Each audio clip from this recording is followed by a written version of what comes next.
You want to light some things on fire? Okay, let's do it.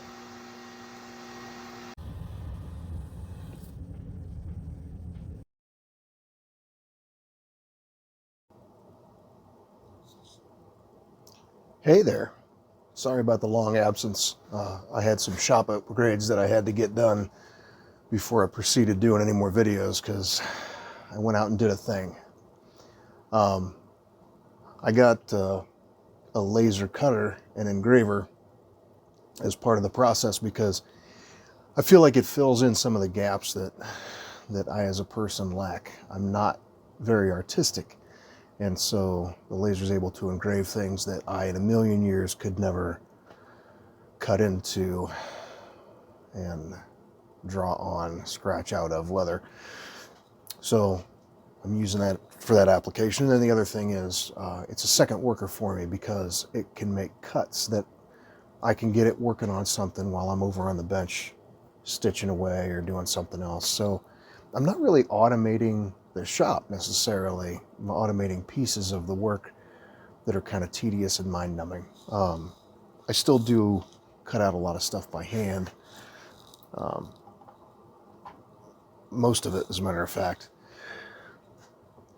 because I'll show you exactly why.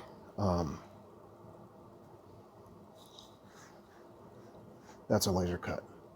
And it's nice because I have, if you have little pieces of scrap laying around, I can just burn out a key ring, punch the holes in it already with laser, and then I don't have to punch those out manually. So I just wash off the ash, fold it in half, put it together, and off it goes. So it's a nice giveaway with some of the things that I'm shipping out. The other thing that's nice, especially with the engraving piece, is because it's scalable.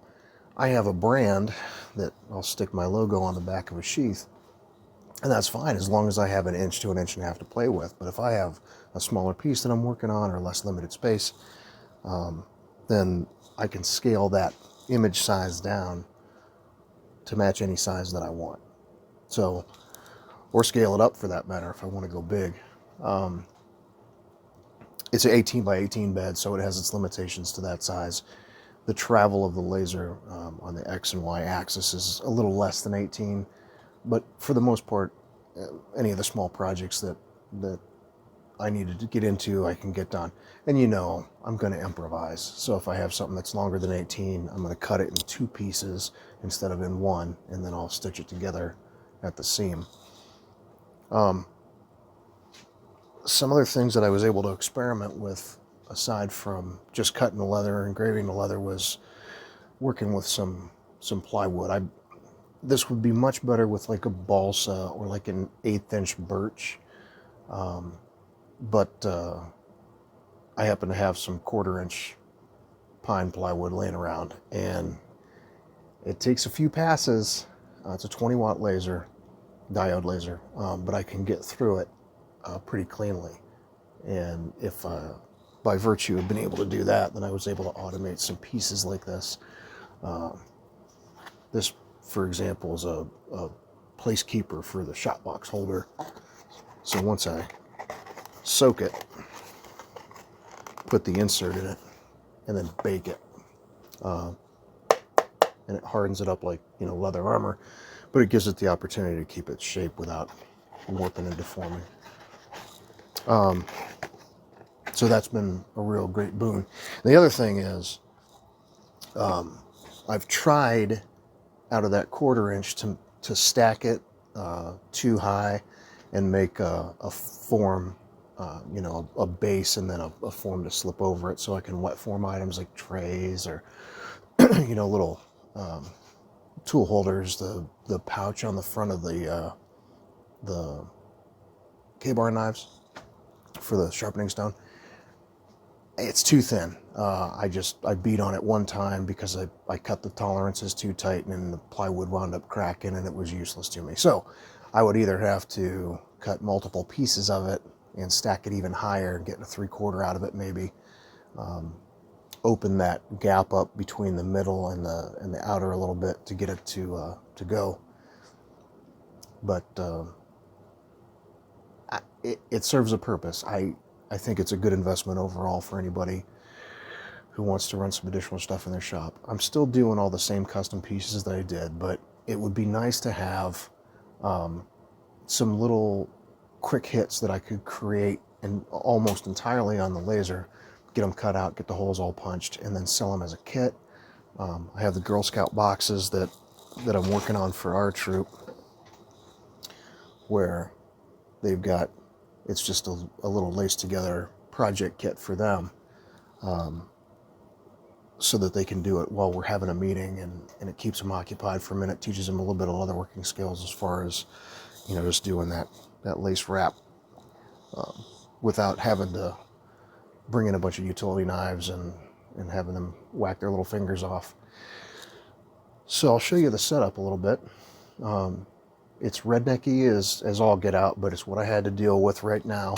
Maybe at some point in the future it'll get sexier, but this is where we're at. There's the command center of the whole thing. This is an X-Tool 20-watt laser. This is the X-Tool Creative Space. It's their application that they use to process these, I don't know, SVG files, I think they are. So it works well enough as a standalone for a lot of things, but not for everything. So I've had to fill in the gaps with some other pieces of software and learn as I go. Another reason for the delay. You know, I'm a metric or an English standard imperial guy from back in the day, and having to go to metric has been a bit of a challenge, but I'll tell you what, once I caught on to it, it's actually a heck of a lot easier for kind of guesstimating the sizes of stuff I'm working with. All the rulers that I have all have standard and metric on them, so it's just flipping from one side to the next to get what I need out of it. Are you ready for the big show? That's the laser itself. Stand, laser module, X and Y gantry. And I got the optional, but not really optional, air assist that pushes forced air down across the work surface of the laser module. It pushes smoke and ash out of the way as it's burning and cutting, because it will produce quite a bit, and it'll wreck the lens. Apparently the laser can refract off of that, heat up the dust, and then your lens could explode. So that's always fun. Sorry about the fancy tent that I used to contain smoke and light, because this thing comes with a pair of safety glasses, which is great, but I just get something burning, then keep it undercover, so I'm not at risk of burning my retina out. And then of course the air assist pushes all the smoke over this way, it runs up the ramp and then heads up into the funnel. And I have I don't know if you can see up in the ceiling, but it's a 6-inch, bathroom exhaust fan with duct that runs out the basement window. So, what do you say? Want to get something started, see what this thing can do? I got a sheath in here, and I'm just going to put my logo on the back of it, which I was able to upgrade because I can put anything on it. If I want to, put a portion of the Gettysburg Address as my logo, I could sure do that. It adjusts easily. It gives you a really nice crosshair marker, so you can kind of tell where your laser is going to hit. I know it's offset, but the system reads that, so it knows exactly where it is in the world. There's the logo I'm throwing on there, and it's sized to 40 millimeter wide by 51 high. And for dry leather, I'm going to engrave that at 40 power, 100 speed, and that seems to work fairly well for me. All right, we'll get it processing. One of the most wonderful features on this thing is it gives you the opportunity to frame it. And what that means is, if you set up your framing, poke the start button on the device, it'll show you the exact path that that's going to travel to make sure that you're within the boundaries of where you want to be. And you can, of course, adjust, rearrange, make sure you're over enough, up enough. It's going to hit in the right spot and it's not off kilter. So for that, framing is super valuable. Once you're ready to get started, hit the start button. It's ready to process. Start button on the device. And I'm going to scooch my eyeballs out of the way and put you inside with it, just so I don't get torched. Here we go.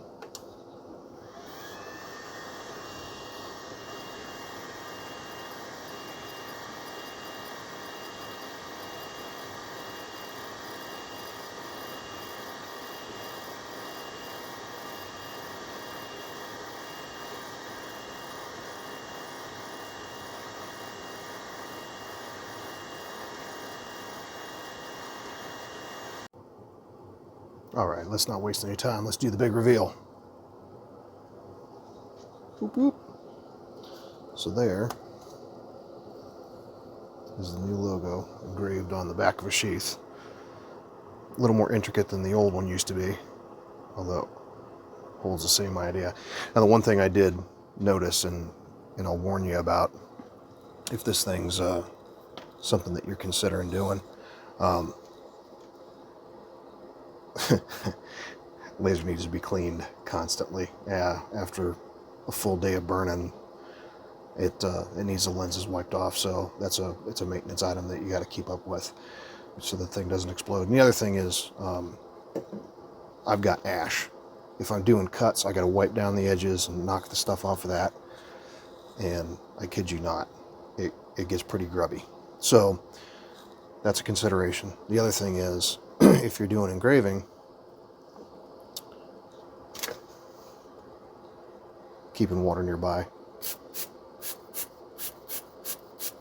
to knock all the burn marks off of it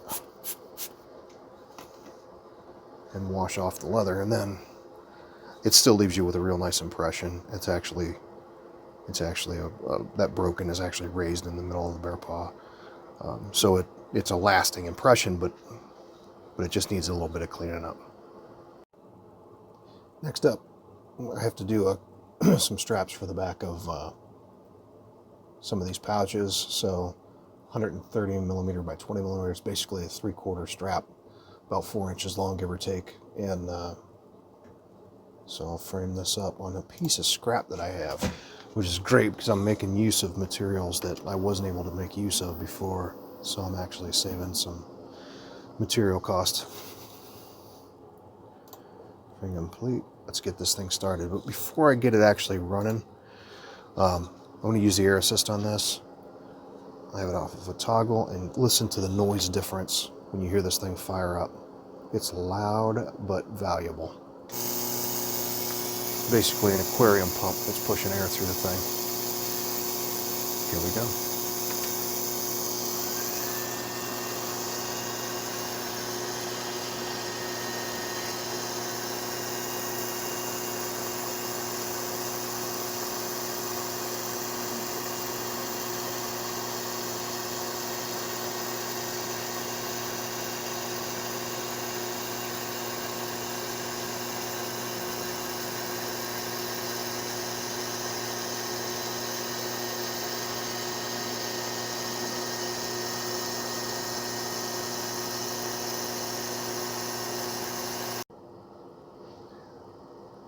I opted in to cut 3 passes on just about everything I do.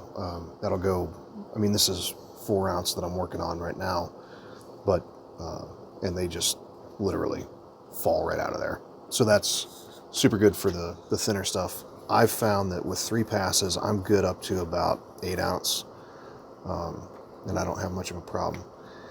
Like I said, the only issue with cutting with the laser as opposed to a utility knife is just that burnt edge. So that gets crispy, and that's got to be wiped off. But it also affects the finish. You know, if that's not the look you're going for, yeah. I mean, I skive the edges anyway, or bevel them anyway, so it's taken a lot of that material off, but it is still showing a thin black line. So if that's not up your alley, stay away from that.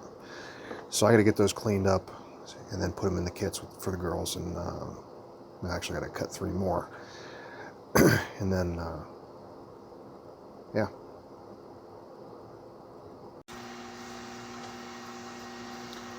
Okay, so at the end of the day, is it worth it? I mean, I had to do some stuff to make this happen. These are not cheap. Even, I mean, they're talking about coming up with a 40-watt diode laser. There's CO2, there's fiber lasers out there that run into the thousands and thousands of dollars to do a desktop diode 20-watt module like this with the air assist and the honeycomb underneath it, so I didn't, burn right through my base there. It was like, $1,500. So yeah, for me it was. For you it may not be, but it depends on what you want to do with it.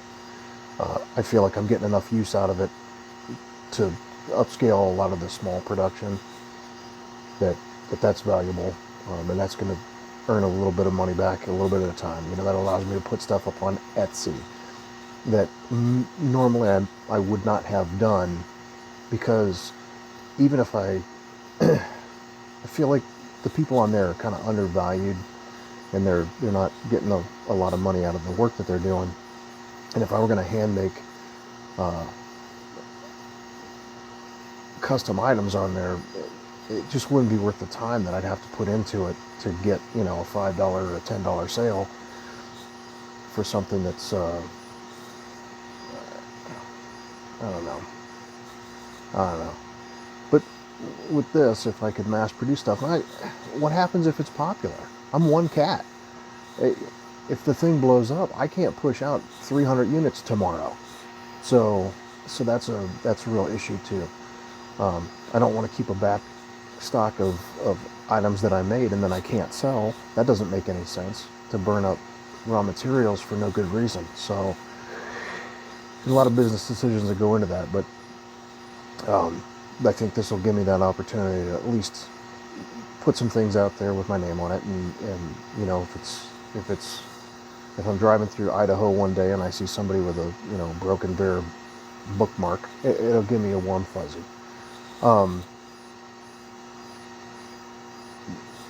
Yes, for having, I mean, as much as I would love to hire one of my besties to come in and or trade an unskilled worker to handle some of this stuff and teach them the trade, I just can't afford to pay anybody. I can barely afford to keep myself in materials. So that's really not an option at this point in the game.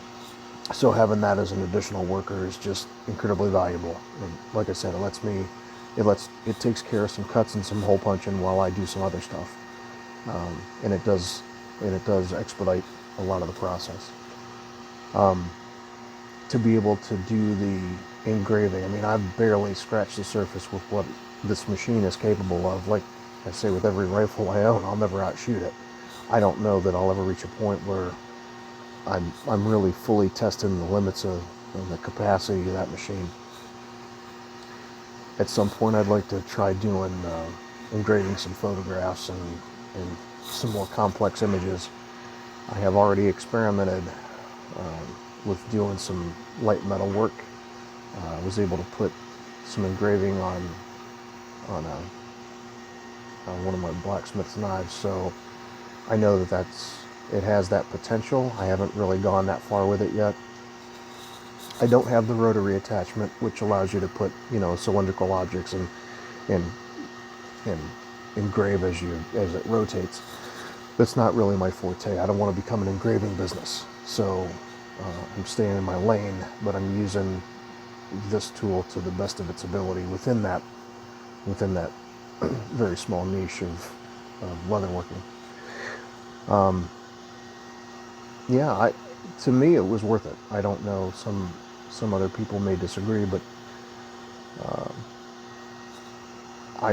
if I had to do it all over again, I would absolutely buy it again. X-Tool's kind of weird because they're like if you go out on YouTube and you look up a bunch of videos to see, well, what's the best module for me to buy based on what I want to do with it, everybody has them as a, you know, some kind of affiliate marketing thing. So are you getting an honest review of how powerful it is, what it's really capable of, or are you just hearing marketing regurgitated by some social media influencer? I am sponsored by nobody, so you're getting an honest opinion from me, at least I can say that much. I don't know what to tell you. Make your call. What actually got me interested in the idea of this to begin with was I saw an ad for Glowforge on Facebook 2 years ago, maybe a year ago, and that sounded great. It'd be awesome. Hey, it's a little box, and you put your thing in there, and then you push the button, and off it goes, and it just creates things for you magically. And that sounded wonderful until I started doing the work on it. And first of all, they're, you know, 3 times the price. They're super expensive. And granted, it is a CO2 laser, so it is more powerful. We're talking 40, 50, 60 watt instead of a 20 watt. But you're paying the price for it. And the other thing about it is their software that you need to run these laser cutting files to the system are internet based. They're all out there on the line. They're in the cloud somewhere. And if, you know, we live in a rural part of the world, and if the internet goes down, and it does frequently, what am I going to do? You know, I mean, if the power goes out here and I can't use the laser, so what? I'll light up a candle and I'll start cutting on a piece of leather. It doesn't really affect me. I'm hand stitching everything, so if I'm not worried about a machine going down. So if that's a consideration for you, for what it's worth, I like that. Yes, it's a Chinese company. C'est la vie. What is it? You know, have you been to Walmart within the last 50 years? Then you bought something from China. And that's just the way it is. There are American companies out there, but they're also ridiculously expensive, and I can't afford their stuff. You know, if they were able to match the price point, if they were able to match the warranty, sure, yeah, I'll do it. No problem. But I don't have an unlimited source of income. I'm not independently wealthy to support strictly American companies. It's just not where I'm at in the world. So if all of those things don't sound absolutely appalling to you, then I think you have an option here. All right. Well, thanks for sticking with me, guys. If there's anything that you want to see coming up in the future, let me know. I mean, I make a video if I get a new request for something that somebody's asked for, or if I got a pet project that I've been working on, I'll shoot it just for laughs. But if there's something specific that you want to see, that you have questions about, like, gee, I don't know anything about that. I don't know where to start with it. I don't know how to get around this particular problem.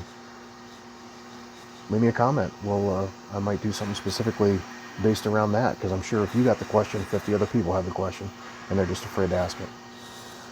All right, team. Well, until next time.